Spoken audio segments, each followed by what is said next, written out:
also, well, turnover that their 3-1 goal deficit in order to reach the semi-finals of the UEFA Champions League. Remember that this week also marks the return of the UEFA Champions. The second leg of all of these games is set to go down across the different centers.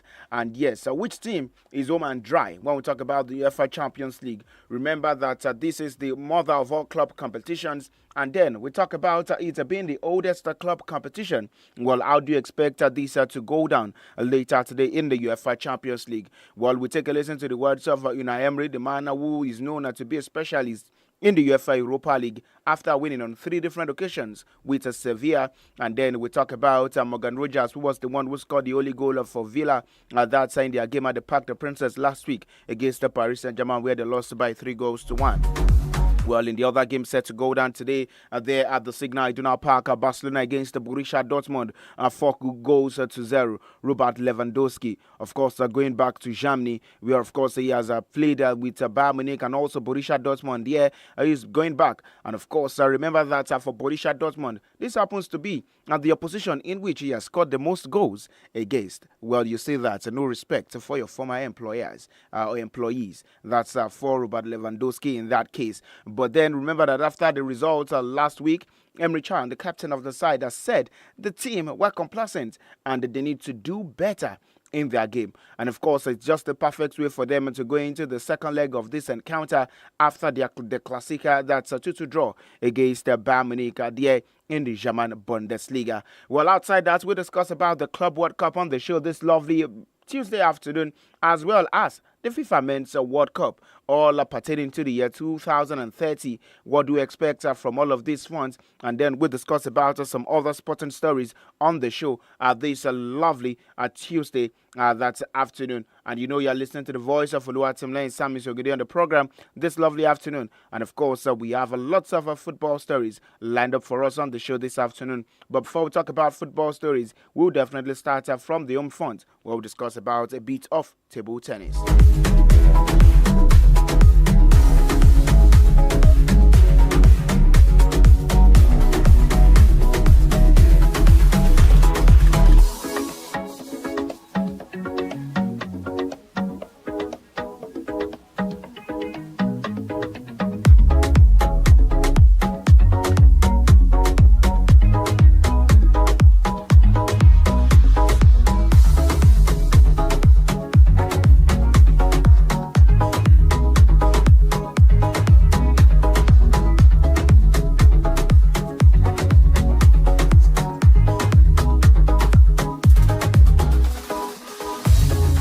Starting straight from table tennis, Anton Kalberg, the Swedish man, he would be up against Arnaud Kadri there in the ITTF World Cup going there in Macau, China. But for Kalberg, he made a statement following his dominant 4-0 victory over Abdelkader Saliofil. That was yesterday afternoon, or this afternoon rather, sending a clear message to Arnaud Kadri ahead of the clash. Well, he said, we've played quite often in recent years and we know each other well.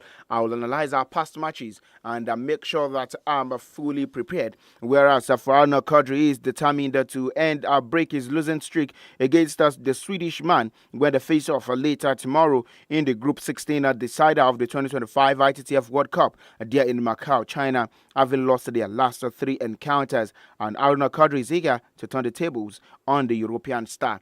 Well, we talk about the likes of Anagoda, Dinameshrev, and Omar Assar, all of Egypt. They are also focused on securing their spots in the knockout stage after impressive victories in their group openers. And still talking about table tennis stories on the show this lovely afternoon. Faith Bazwaya and Bolawa Akigbemisilu, well, they added 2 gold medals to Niger's tally at the ITTF World Para Future there in Amman, Jordan, and they emerged as champions in the women's class of 9 to 10 and men's class of 4 to 5 singles event, respectively. Well, Abiola Adeshokwe secured the silver medal in the men's class 9, while Issa Ogukule and Kende Lawal they claimed the silver in their events. And they talk about the Tokyo 2020 Paralympic Games bronze medalist and former Commonwealth Games medalist 𝐃𝐈𝐒 she finished with a bronze medal in the men's class 9 and the women's class 45 event. So you tell that this was actually a good one. And then on the opening day, Tokyo 2020 Paralympic Games bronze medalist Olufemi Alabi secured Nigeria's first gold medal in the men's class of 10. And the 8-member Nigerian team, consisting of 5 men and 3 women, who are in Jordan to earn a ranking point ahead of the African Championships later this year. And then this is the first major competition of the year and their first international outing since the Paris 2024 Paralympic Games. And the team is coached by Nasiru Sule and 𝐵ENGA Olanipekun.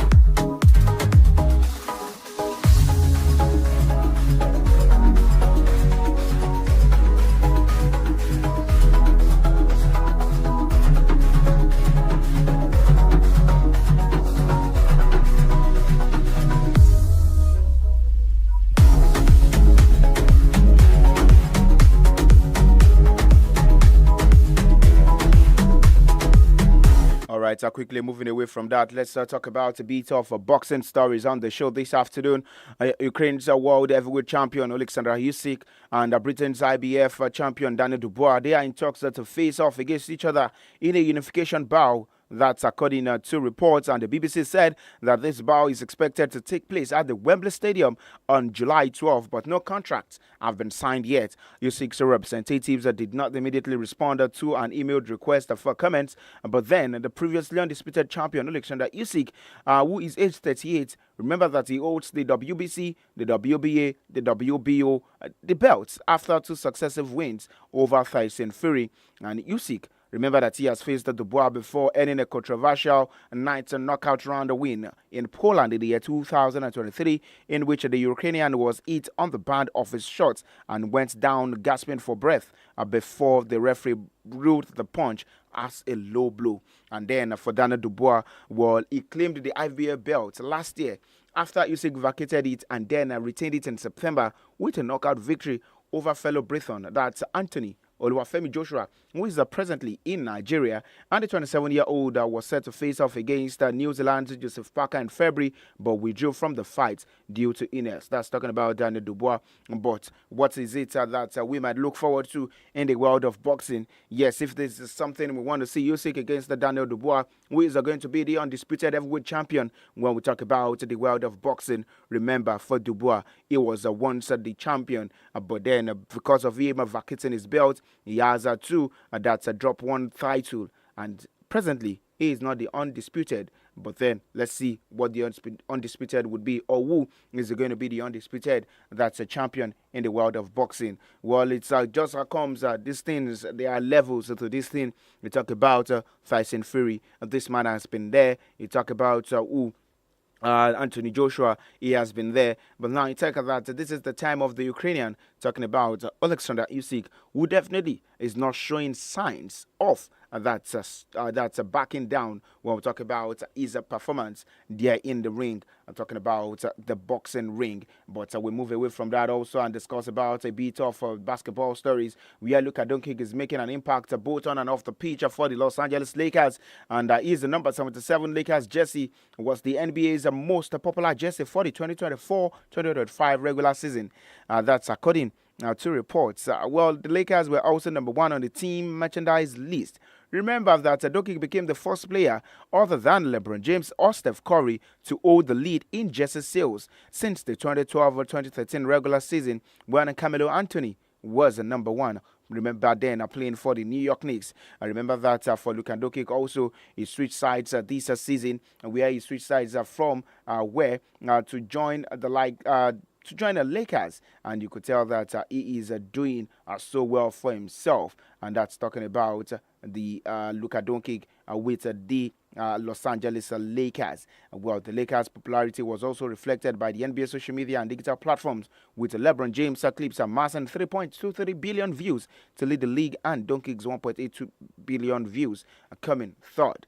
Well, this definitely is that the best news are coming from the camp of the LA Lakers. And maybe these individuals are talking about basketball stories. But you know that what they say there in the world of the NBA, what do you expect from all of these stars? There are some big names that are going into the playoffs season who definitely we need to look at them and say what are they bringing to the table when we talk about basketball for this playoffs season. Likes of Luka Doncic, you talk about Trial Alberton, we also talk about Kawhi Leonard, Donovan Mitchell, Karl Anthony Towns, Trae Young, Darius Garland, Chet Holmgren. Well, these are players. They are definitely top stars for their club sides when we talk about basketball. The likes of Jaylen Brown, Draymond Green, Kyle Kuzma. We also have Jamal Murray, Josh Giddey. And then we talk about the likes of the big boys themselves, LeBron James, Giannis Antetokounmpo, Steph Curry. All of these guys, what do you expect from them when we talk about the playoffs season, which is set to begin in about a week from now? So definitely, it is all about that on the show. Updates are lovely Tuesday afternoon, but we still have more updates for us on the show, and definitely we go on this break. When we come back, it's time to talk about other sporting stories.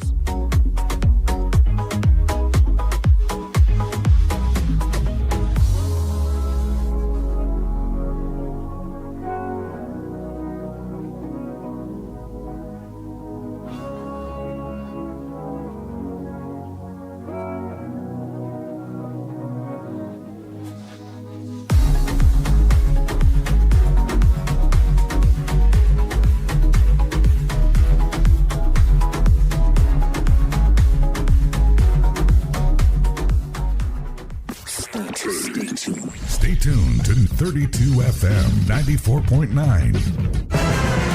Tí wọ́n bá bi ọ́ léèrè pé kí o dárúkọ eré ìdíje géèmù mánigbàgbé tó dángájá, bẹ̀tánù ni ìdáhùn rẹ̀ lọ́jọ́kọ́jọ́. Ó yá tara ṣàṣà kí ìwọ náà bá wọn jẹ àǹfààní nínú géèmù alárinrin tó fanimọ́ra ní ìpele pẹ̀lú ẹgbẹ̀rún lọ́nà igba 200,000 owó ìkíni káàbọ̀ àti àwọn ẹ̀bùn mìíràn bẹ́ẹ̀ lọ. Bẹ̀tánù ayò ti bẹ̀rẹ̀ báyìí. Forí pípẹ́ tayò yìí o. Ó bẹ̀rẹ̀ látòrí ọmọ ọdún 18 lọ sókè. Alájọṣepọ̀ ẹgbẹ́ Aston Villa ni wá. Feel better about your life. 32 FM 94.9, the antidote to depression.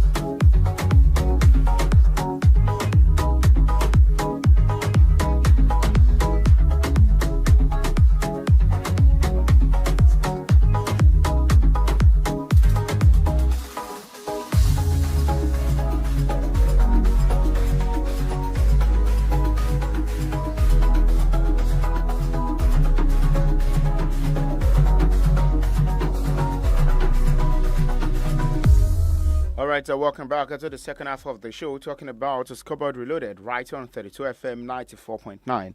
Remember, like I said, we have games set to go down across different centers, but our focus will be more on the UEFA Champions League when Aston Villa at the Villa Park would welcome Paris Saint-Germain, and for Borussia Dortmund, they are the Signal Iduna Park. They will be up against FC Barcelona. But on the African scene, the African Cup of Nations on the 17 games are set to go down today. Burkina Faso will be up against Mali. Morocco will be up against Ivory Coast. This is talking about the under-17 side. The semi-final games are set to go down later today. But then, before we talk about all of that, let's start straight from the UEFA Champions League, and then just delve straight into the games are set to go down today in the UEFA Champions League. Yes, from the results of the first leg, Aston Villa, they are hoping to turn around a 3-1 deficit in which they suffered there in France. They lost by 3-1 at the Parc des Princes, and we goes from Douai. We talk about Kvaratskhelia. Well, their goals are definitely, and then Mendy, well, not Mendy now. It's dumped out Paris. That's Aston Villa also, or it's condemned them to a 3-1. That's deficit as they are hoping to definitely turn all of those things around. It was Mendes who scored the third goal for Paris Saint-Germain.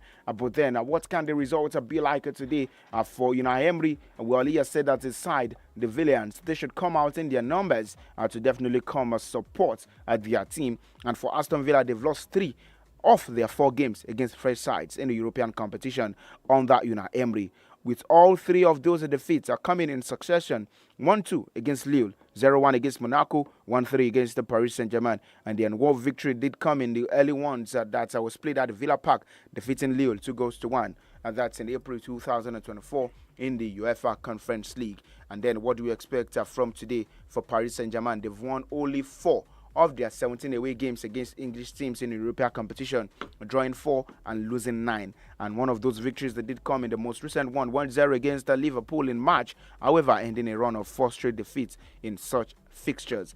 So let's take a listen to the words of manager of Aston Villa, talking about Unai Emery, speaking about the difference from the first leg and what to expect in the second leg from Aston Villa. The words of Unai Emery.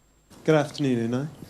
Just wonder, how do you balance going for those goals, as you mentioned, to win the game, as well as defensively, though, keeping PSG at bay, especially with the attacking players they showed in the first leg?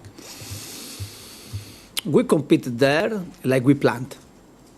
And the result we achieved was not really the best result, but we were in good balance at the end of the match for the second leg now.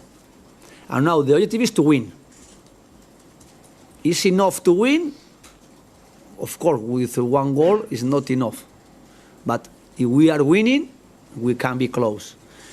And our objective is to try to play with one strong plan in our tactical way tomorrow, and then try to be consistent.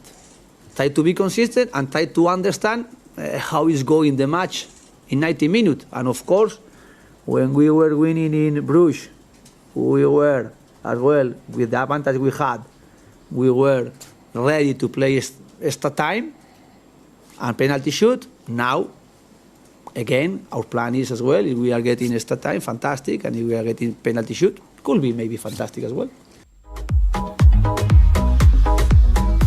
All right, today listen to the words of Unai Emery speaking about balancing attack and defense as Aston Villa prepare to take on Paris Saint-Germain in their Champions League quarter-final second leg. Well, still talking about Unai Emery, talking about the fans. What does he expect from the fans of Aston Villa later tonight? Remember, they defeated the likes of Bayern Munich this season. And then, what do you expect from Aston Villa? And talking about the Villains, the fans who are going to be present there in Birmingham. Let's take a listen to the words of Unai Emery, also speaking about fan support. They have experience playing with the opponent supporters in away matches they are playing in France and in Europe, and we have as well. But if we are connecting with our supporters, if we are transmitting energy, positive energy, if we are playing more or less, getting tactically and individually good things on the field, the supporters, they are going to add us their energy, they are going to help us a lot, and they are going to transmit us the energy. And always for our players playing at home with the energy they can receive from the supporters is something adding positively. More for us than PSG players, because they have experiences and they can as well manage in different moments as well, trying to focus the match and not really involving how the supporters they are pushing them. But for us it's important, for our players, for our energy, for our wishes, for our capacity to show our supporters as well, our individual and collectively performance. This is the really important, how much they can transmit the supporters helping us.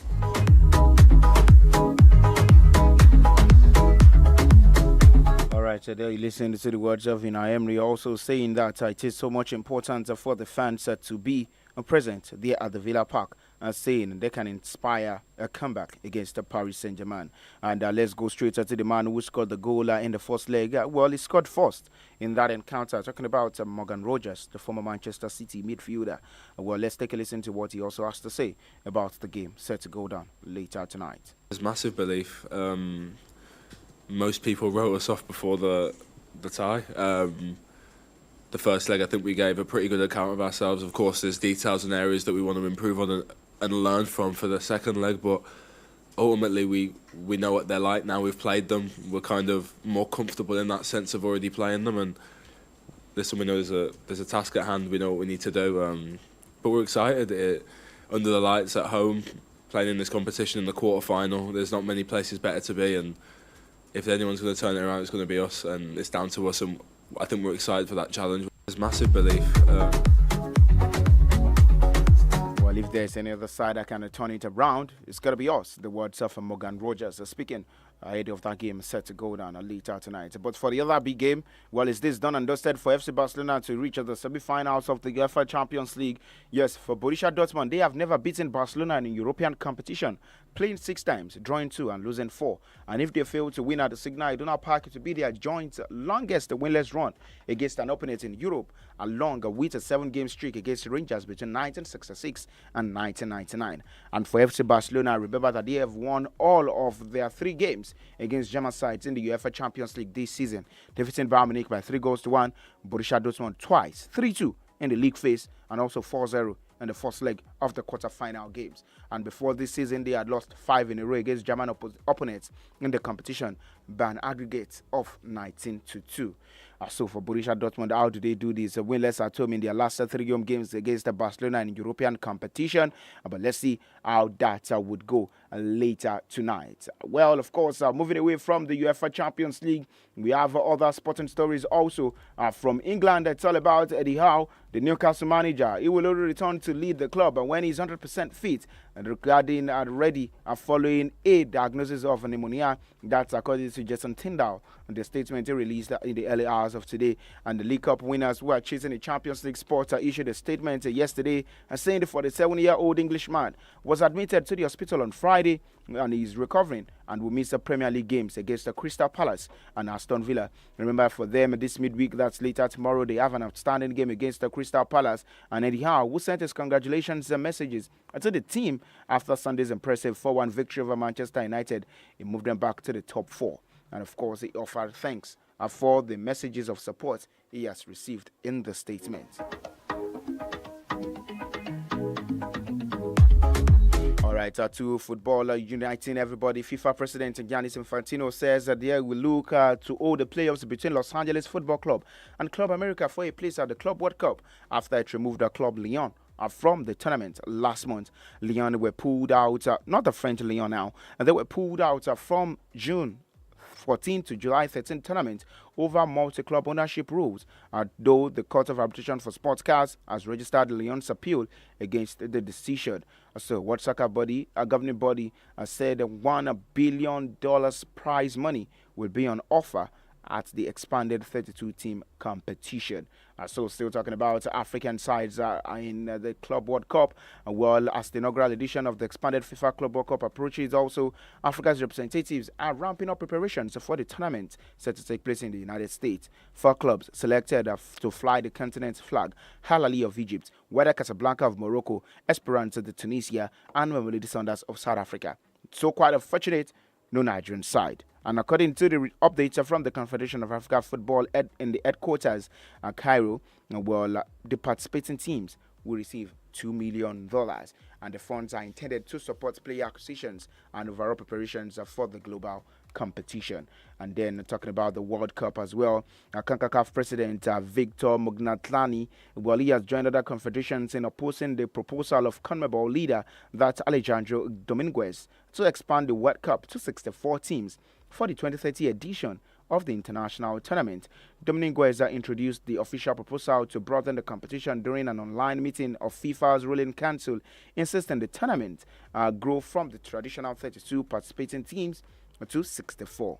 If you ask me, well, we'll get reactions from that later. But UEFA President Alexander Seferin has also expressed a dissent for the proposal by Domingos, labeling that thought of expansion a bad idea.